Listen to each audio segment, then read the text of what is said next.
Hello everybody, welcome in the world of यथार्थ विरोधा. ओम धन्वंतरी नमः. Myself Kanhaiya Devdas BMS final student. Classification of bones जर बघितले तर त्यांनी पहिलं सांगितलेले की अकॉर्डिंग टू स्ट्रक्चरच्या नुसार क्लासिफिकेशन बोन कोणते आहेत तर ते बघूया आपण.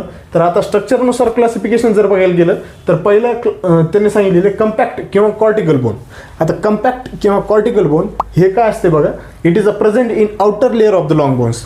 सपोज हे बोन आहे तर ही जी आउटर वाल आहे हे कम्पॅक्ट बोन आपण समजू शकतो. जसं की आता हे जे लॉंग बोन आहे याची जी ही आउटर लेअर आहे त्याला आपण कम्पॅक्ट बोन असे म्हणतो. आणि इथं मी लक्षात राहू द्या. त्याच्यानंतर स्पॉन्जी बोन जर बघितलं तर it is present in the middle of the long bones. ते कशामध्ये प्रेझेंट राहते? Middle of the long bones. हे बघा, हे जे मिडल आहे इथं ते प्रेझेंट राहतात आणि ते काय फॉर्म करतात? स्पॉन्जी बोन फॉर्म करतात. हे लक्षात राहू द्या.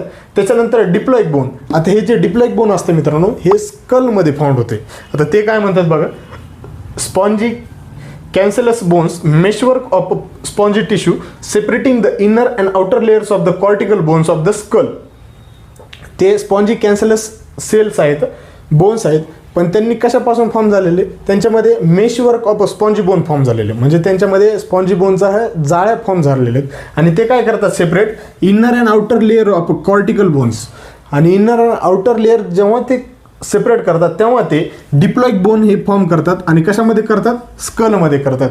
हे लक्षात राहू द्या. अशा पद्धतीने त्यांनी अकॉर्डिंग टू स्ट्रक्चर 3 टाईप सांगितलेले आहेत. आता आपण समोरचे जे स्ट्रक्चर आहे ते समोरचे जे क्लासिफिकेशन आहे ते बघूया.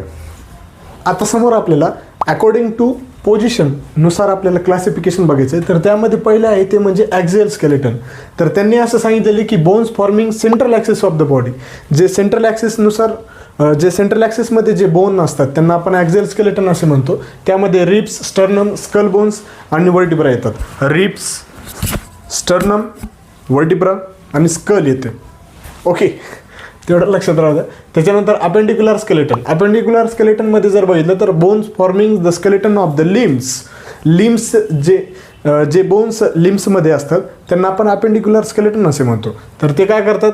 त्यामध्ये जर बघितलं तर त्यामध्ये क्लॅविकल, स्कॅपुला, ह्युमरस, रेडियस, अल्ना, फॅलेंजिस, कार्पल्स, त्याच्यानंतर फिबुला, त्याच्यानंतर मेटाटार्सल्स, टार्सल्स आणि अजून एक कोणता राहिला?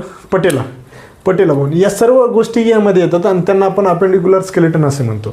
तर हे लक्षात राहू द्या. त्याच्यानंतर समोर नेक्स्ट मस्ट नो पॉईंट आहे ते म्हणजे अकॉर्डिंग टू साईज आणि शेपनुसार बोन्सचं क्लासिफिकेशन सांगितलेले. तर त्यामध्ये पहिलं आहे ते म्हणजे लॉंग बोन्स. जे लॉंग बोन्स असतात, आता जे लॉंग बोन्स असतात ते